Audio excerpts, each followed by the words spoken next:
Aprenda a fazer a ferragem da sua casa. Cortamos nossa barrinha de ferro no tamanho necessário. E o ferro que utilizamos aí é o 4.2. Para quem não sabe, aí 4.2 é a bitolagem do ferro. Na sequência já fomos montando nossos estrivos. São eles que vão dar formato nas nossas ferragens. Qual ferro estar usando em nossa obra vai depender aí do seu projeto. Ferragem toda concluída e começamos o ancoramento. Esta dobra aí é necessário para futuramente não haver dilatações nas suas vigas. Ancoragem concluída, preste atenção como que fica.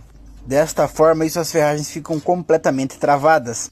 Etapa das ferragens aí totalmente concluída. E já começamos a fazer o travamento superior das vigas. Esta etapa aí é muito importante para quando você for fazer a concretagem aí não haver dilatações das suas caixas.